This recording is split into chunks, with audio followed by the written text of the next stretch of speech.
Anyway, um, I wanted to talk about the Dinar system a little bit.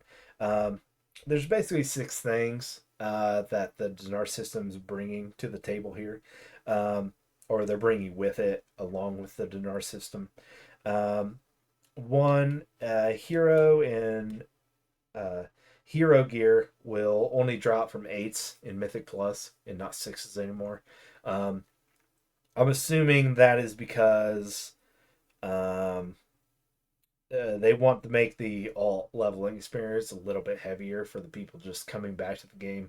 I'm sure there's people that only play um, later because maybe it's quicker to get through alts, things like that. Other than, well, not alts, but maybe the first time through, um, and then maybe people running alts. There's a whole lot of overgeared people at this point to help you kind of get through some of the content as well. So hero gear, but maybe they felt like there was just too much hero gear going out to alts in general. So especially now that you can craft and with this change, there's a change also that you're going to be able to craft 6 item levels higher with another. Um, you have to buy something from the enchant vendor, to be able to do that as well. We'll get into that more. That's the bigger change here. Delve improvements, I think, is always a positive to really solidify solo leveling play. A lot of people don't really enjoy the group aspect of it, or it's just sometimes they want to level and experience the game from a solo point of view. Um, as something to relax, a relaxation type of deal. Um, and that's good and should never be overlooked. I think dells are a very good way to do two things. Very good way to increase player skill cap by pressing buttons, using defensives, using everything your class has to offer for a situation that you can't get through. By learning that on a solo level, it gives you two things. It gives you enough time to be able to do that, and it repeatability to be able to practice and master your class in a given situation, whatever that situation being. And also like underpin being the question mark and double question mark. Um, so we have those as well. I think those do nothing but build skill for newer players and existing players, people that want to up their game. If you're able to clear that content in a reasonable amount of time with a reasonable amount of gear, you've shown that your skill level is at a higher level than most, I believe. So I think delve improvements will always be a good thing. The second thing they do is they provide an opportunity to give out lore, and this is what they did in Miss Pandaria. Um, Although they were called something else, and I forget what they were called off the top of my head. But they were kind of little scenic lore caveats that you could go through either as a group. I think they were called skirmishes or scenarios, and they gave you a little ounce of lore. And yeah, some of the RP got a little old, um, but in my opinion, that is a great way to interact with the player. That is a great way to be able to um, give lore out effectively while also entertaining us and be able to push us competitively. Um, as well. I just think those things are really good and should not be forgotten. There's also people that just like doing delves. They like doing solo content. They do. They exist. I think keeping that and even maybe making a M plus thing for delves. Maybe that's a thing. Not quite sure if that will ever go through, but it's definitely an idea. So the cap crest is removed. This is more mathematical. It doesn't make sense anymore for there to be a cap, basically, because once you get to like 900 or 990, runes or 1080, um, basically you can't spend any more runes. Like you just can't. Like there's nothing else to spend. So unless you overspent runes in the first few weeks, then then you know uh, then you're still not really going to have much of a problem. But the impact, the amount of impact that this will have of uncapping runes at that point is nil. There's not a whole lot of people that will be impacted at all from it, and the fact that you can just um, continue just to gain those over and over again, limitless will be great. So, um, and kind of a normal thing to do with WoW as well. Um, so with the Dinar system, they're going to be available weekly. Um, they will be a max of 6, so you can only hold 6 weeks worth of them before you can technically have to spend them. And then you can to purchase an item you have to spend 3. And I think every class, I think you get whatever anything you want in the loot table basically, um, including the super rare drops of like Jasper Diamond, the cloak, the jetpack cloak, and then also uh, I have a feeling that Ayakazan is going to be a big one that people grab. Um, but also maybe a mythic tier piece that they need that they didn't get in Vault that first week, or that if they haven't got it by then, a ring. There could be quite a few scenarios that people could get into this. However, the Dinar gear is limited to the boss clears that you have downed. So one, I think only being able to get one of these things per week and then being able to spend it on week 3, that's going to be the power up phase. You're going to grab whatever item gives you the most like DPS increase or increase to your character, in general. I think 3 weeks to wait. Now we're already 8 weeks or 9 weeks into the season or something like that. For anybody mythic geared, this is nothing. This isn't going to give you much. Okay, if you're pushing, 4 of 8 or 5 of 8, this is not going to give you a big difference. Like it'll give you a Jasper Diamond. It'll switch your stats up a little bit, but it's not going to like be revolutionary to what you're doing. You're probably not going to see like a 6% increase in damage. You may if you switch some things around, but if you built your character correctly, you might see a 1 or 2% increase, which is something. Don't get me wrong, um, it is something, um, but it won't be significant. And given the fact that we have to wait 3 weeks, that basically anytime there's a progression of time and when we have to pick things up and then we get an item at the end of it, you have to think of if we would get that item today, would it change anything? And for me personally, it wouldn't. Like it's I'm going to be sitting on this for 3 weeks, and why do I have to wait 3 weeks for my 1.5% increase? like why do I need it? Like why? Now it's great for alts. It is great for um, players that maybe have only cleared heroic and don't care and want to kind of min max their character a little bit from heroic going into the next patch. That's great. But the 3 week waiting period here is really sucks after an 8 week period. So I think we need like um, I would like to see like a deadline kind of thing, and we already kind of have it. But why do we have to wait 3 more weeks? Is there a reason for that? Like it's the same thing with the ring from oh Circlet, Cersei's Circlet. Like why do we have to wait?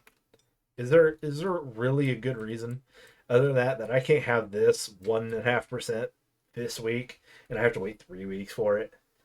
Like in reality, you're and in reality it's 6 weeks from now because it was posted this week. So in the changes don't happen until mid May, and it's late April now. So I gotta wait 3 weeks and 3 weeks longer. Like so in 6 weeks they do it. So it just feels bad. It feels bad when we don't get like item upgrades, and maybe that'll change with circulate like Cersei's circlet. I have a feeling it might, because but just give it to us. Don't make it a yeah, it's a feel bad, it's a pain point. Don't do it. Like we're all kind of not scrambling for gear, but we're not 8 of 8 mythic for a reason. And yes, the gear will help us, but how many people won't get that this this season, even with it. So, and I understand that as well. So, um, so the thing this supports um with that, and then well, I'll just say this about Dinars. Um, so the Dinar gear, because it's limited to what you've cleared, is it basically gives you 3 weeks to clear as much content as you can. This is the one caveat to this one thing. So it does feel bad for the people that have kind of cleared it already and could use that today. Okay, so it gives you like the 3 weeks, but you're announcing it now. So why don't we get it just week one? It just doesn't make sense. So on the other hand, 3 weeks goes by and you're like, okay, well, I can work 3 weeks to get this to build it up. I'm cool with that too. Um, I would say maybe if you're, I don't know, AOTC or some kind of benchmark. If you had some kind of benchmark, then you get it day one. If you don't and you achieve that benchmark, you get one. And then the second one's in like 3 or 4 weeks. I think that's fair personally. But I think just not giving it to us right away after and pushing us further, because at that point we're next week we're getting another 3% healing and DPS buff. Like, so, well, there's your other 3%. That they're kind of probably saying, you're getting the 1.5-2% from this item plus rearranging everything else in your stats. Maybe push another 2%, and then you get another 3% from that. That's 7%. That's great. Why can't I have the 1% now and then in a week get the 3? It just doesn't make sense. Um, Also, um, this is going to promote selling raid lockouts. I don't care about that. I care less really. But this is the fact of what's going to happen is you're going to see more and more people talk about raid lockouts. And at the end of this video, I'm going to talk more about raid lockouts and something Blizzard did really well, handled well, and I enjoy that when things get handled correctly. Um, so and with integrity. But I'll make that statement at the end of this video. Um, so you're going to find more and more people buy CE lockouts. Um, and I don't know if that bothers people or not. Maybe, but maybe that's too much for the higher end guilds. Um, Maybe they're making too much money. I don't know if that's an issue. I don't know if anyone cares. I personally don't care about that, um, but it is a thing. It also supports, uh, but the thing is, it supports. Going back on the previous point, um, your average player that's like 4 of 8 mythic and sitting there at 4 and 8 mythic, what does this do for them at all? Like, what does this do for them? That's my biggest thing is, so the people that can't find a group to complete 8 of 8, but there's 4 of 8.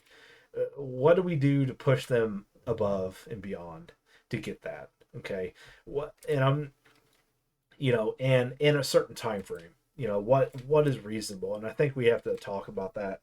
um, and I think this addresses it just in a slower fashion than what people would want. Am I asking to just I think getting the Dinar, getting it just boom, just like Circuit Circle it was, that was nice. That I didn't have to wait 6 weeks to get it. That was nice, but we didn't need I really didn't need the schematics and the semantics basically to oh, we're going to give it to you now, and I don't need that. I just give me it.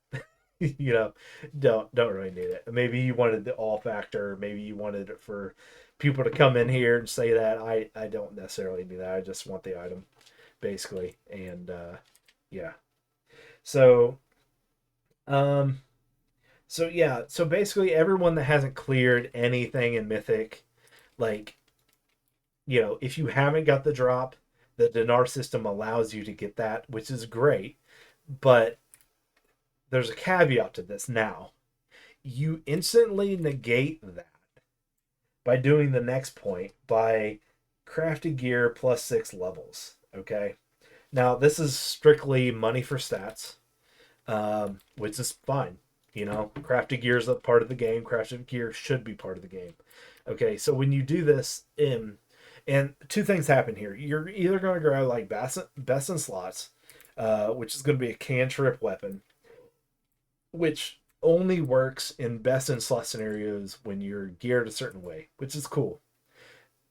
But you can't sit here and tell me in any regard, okay, if you are a if you're using crafted gear on this level, okay, and you're telling me that a heroic 665 heroic weapon, okay, even with some special stuff of best in slots where it has a cantrip stats and has some other things going for it, okay, that is going to be better than an 8 or a 685 weapon with just raw stats, of it's probably going to be 15 like 1200 1300 stats or 1500 stats of, like I just don't see it. I do not see it. There's going to be a special build that the heroic best in slots probably wins, but that's niche build. Overall stats are probably going to win this out. So if we're going to, I like the idea of giving crafted gear a boost midway through the season. I like that. I think it's good. I think it's good for the game. It needs to kind of be one or the other because this is the other thing. It's not just bets and slots. It is also Jaster Diamond. Okay, so Jaster Diamond gives like almost 6,000 mastery, 2,000 like 1,500 haste or something like that, 1,800 haste. Um, and you're telling me that a 665 Jasper Diamond is going to be better than a crafted 685 ring with like I think 678 ring is like 3,800 stats of your choosing, your stats of your choosing, so the rest of it can be there. No, it's not. And at this point, the argument against it is, well, the season's pretty much over, the race is over, Hall of Fame's over. Why does it matter? Why does it matter? Because if the people that are getting the Jasper Diamond, you know, they're going into the next tier possibly with that being the best squad, the best case scenario. So the question being is Jasper Diamond better? Yeah, Mythic maxed out 678 Jasper Diamond better than a crafted piece of 685. And I have a feeling the crafted piece is going to be better. So you're making even the reward and the fact you can get the Dinar system kind of irrelevant at that point.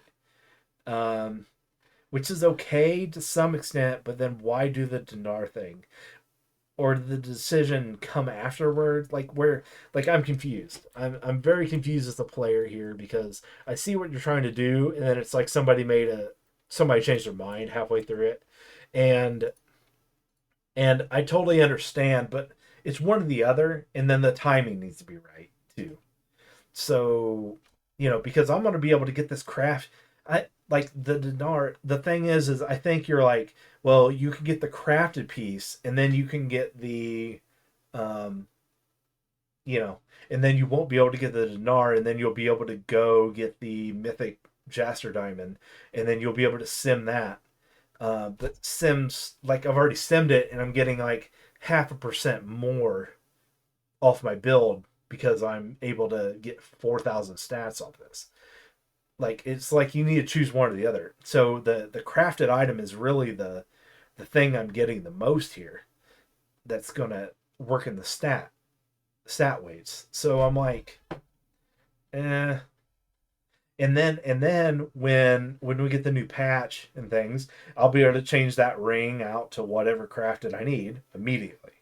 You know, which is cool. And I think crafted gear should be good, but there also needs to be kind of a reality check here that you need to be able to get mythic. If you're going to do the +6 thing, you need to be able to get the mythic track ring probably with. And I'm not sure if that feels right or not because the people that get CE and actually get it dropped naturally, but maybe you give them achievements for that. Maybe you get but that pushes um, on the edges of like more lockout selling and stuff like that. So we kind of have some issues going on here back and forth, and so it's I can see the struggle in between here. I can see the struggle to be able to kind of go back and forth and make it the other decision, and why you bring both in.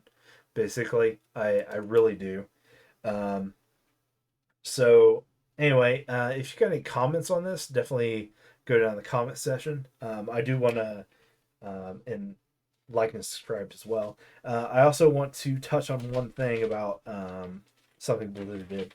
So a guild a week ago or so, 2 weeks ago, I guess now three, a guild bought out a Mythic Gallywix lockout um, without progressing One Arm Bandit or Muggsy to achieve uh, the Hall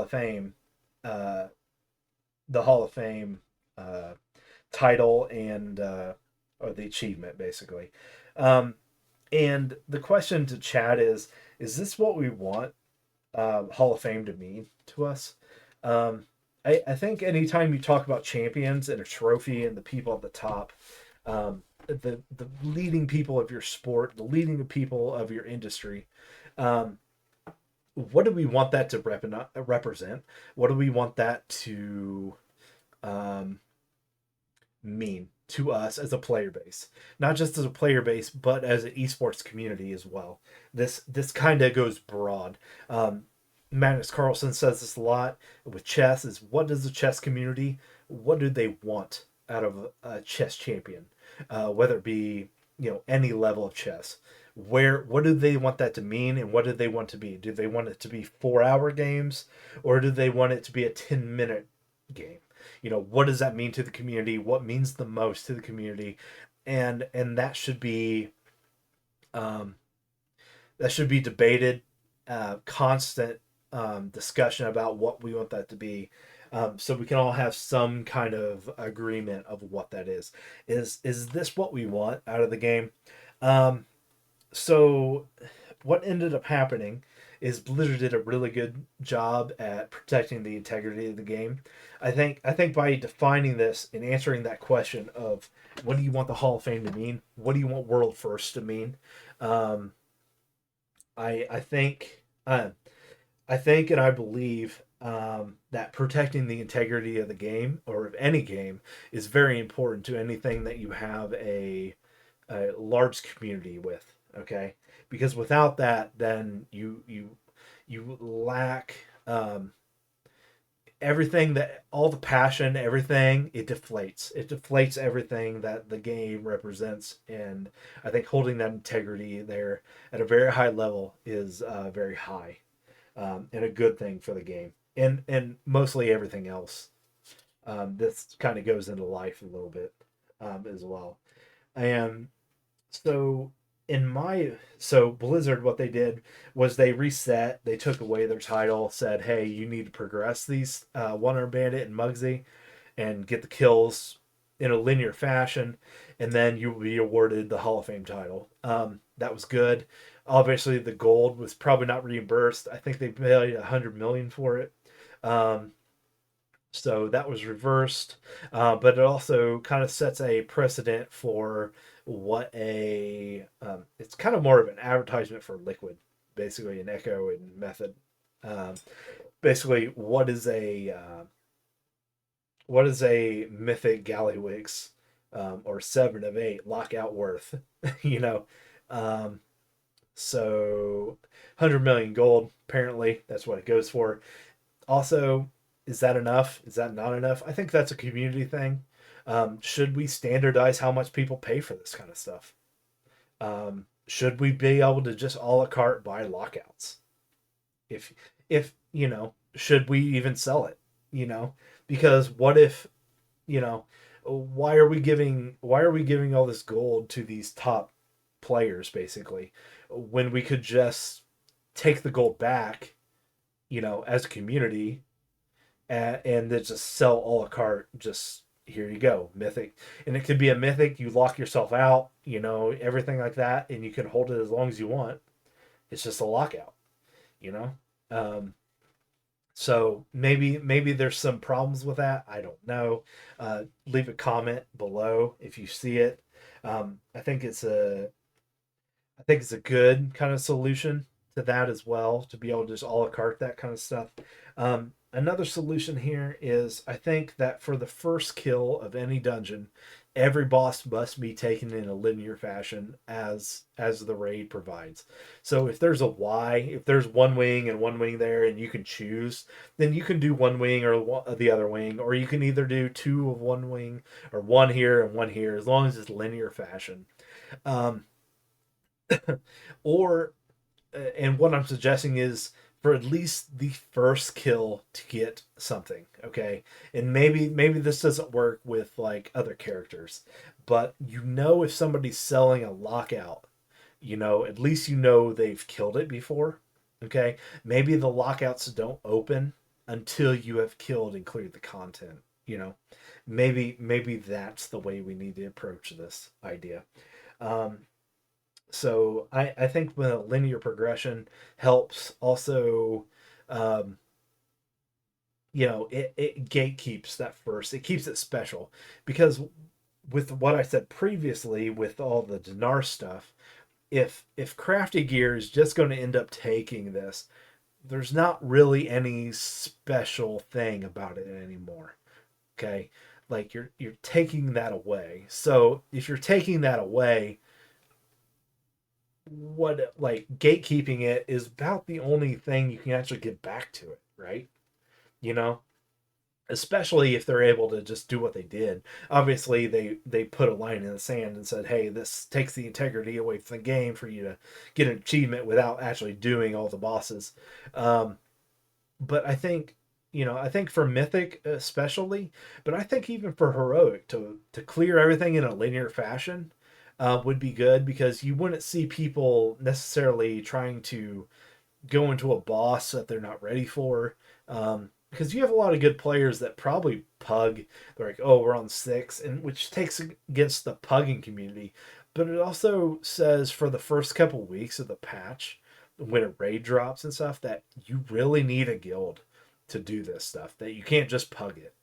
And I'm only talking about the first kill. The first going through, and then it opens up, and then you can pug all you want. And that helps the guilds get through first, and dis it disincentivizes the M plus community to just go in and do their one boss. Oh, I need this week because I need a weapon or something like that. It disincentivizes, because I know a lot of the M plus people, they don't actually do all the raid. They don't all do all the whole the AOTC. They're just there for the one boss to get the one piece of item, one piece of gear that they need to push their M plus, because they need a weapon. They need a heroic weapon because they can't get a heroic two-hander until week 3, because they need 2 shards. Okay, like this stops that. Like, we need to, M plus is the time for M plus is now. At the later of the season, it's not the beginning of the season. People that push M plus at the beginning of the season don't really do much. I mean, they get to a 12 and they stifle themselves, and then they wait for the next week. It's cool to push as much as you can, but it doesn't help the raiding community if they're just pushing the one boss, because they're disincentivized to continue the raid. So what happens if they actually have to do the entire raid in completion, at least the first time? At least that's good. Do I think the majority of people? No, but I think it would help both, because the M plus community needs help the raiding community, and the raiding community needs help the, you know, the M plus community. I think this thing comes together quite well, but by doing it linear, in a linear fashion, to gatekeep there, I think that really helps a lot. So um, you're seeing the same thing. Like, now, this goes into another topic, like, of resilient and plus keys, and that has supported basically the selling of keys and an inflation rate of M plus scores, which I don't really care about the inflation of the M plus scores. What I do care about is people getting better at the game in general. I think the inflation. I think too much. Um, I think the top 1% will change much, or the top, 0.1%. No, I don't. Do I think there's going to be some new faces up there because of this and the fact you can sandbox and resilient, and just keep running them and running them until you're able to get it with a group? I think is great for practice, to get these people up there to make an MDI professional scene very, very good. Because some people are, some people just, the first pull sometimes goes bad. It just does. And I think being able to reset, come back, do 14, and then do another 14, do another 15 until you get it is really, really good in this game. It gives you reps. And it even helps the people already up there that are doing the high level keys, the 18s, the 19s, stuff like this. Um, because they already understand what it takes to get there. They do. You're getting a whole new group of people to go in there. And yes, there's a skill gap there, but at least this helps people kind of be competitive on that end. Because I think on the very top level of keys, I don't think people run them enough. People run them for it to be competitive, and that's why we don't see that big of a competitive scene there, like you would see in a MOBA. And I think that sucks. I think that's sad. It sucks. And obviously, we don't want to make the content easier. We want to bring people into a position where they can get better at it. And this is one of those reasons. And one of the downsides of that is people selling these keys for a profit. So I think, again, we have to ask ourselves: do we want this out of champions? Do we want our MDI champions to be known as, like, be able to sell these things for in-game gold or anything like that? Is this what we want? I don't know. I really don't know if we want our money, or we want our WoW gold to go in there. And should we have a system where you can a la carte? If I want a plus 19 and I want to sit there the whole time, why can't I just pay 100 million gold for a plus 19? Why can't I do that? Well, it doesn't make sense that we can't do that. It just doesn't. So, um, you know, other than you didn't work to get there, but you can do it for a raid. You didn't work to get there either, So it just doesn't make sense on both ends. I think we need to, as a player base, and maybe Blizzard, in general, work with it. We need to kind of figure out what works for the community and what we want out of our champions, because I see the MOBA scene, and obviously there's a stark difference between everything here, but um, I see them in their tournaments and things like that, and the repeatability and things, and there's plenty competition there, and I see that lacking in WoW, and I'm seeing a big, like, gold is basically the reason why you can't get there. And if we're going to use gold to get there, then let's use gold to get there, or at least have an a la carte system to where I can do it, and then it's just self-serving to everyone, versus one party get rich over this. So, and that's all I'm asking for, is to kind of debate this in the comments, see if we can come to some agreement or some gray area where things kind of, like, yes, no, because obviously there's going to be like, well, you know, you don't want to make it all about the gold, but they are making it about the gold. So it's like, which is it? Where are we going to go with this? Or we just make selling lockouts not a thing, and that if you progress, here, and that's fine too. But I think we really need to come to some kind of agreement of where that is. So anyway, that's all I got for you. Thank you for watching. Definitely subscribe. Definitely like, comment, subscribe, and definitely say whether you enjoy some of these topics or not, because they're kind of they're not they're game changing, but they're also how much fun can we have, and how do we want this? We really have to answer this question of what do we want out of these champions. What do we want the best players of the world, because and where do we want this goal to go, basically. We are, in fact, with the wild token, we are paying for it.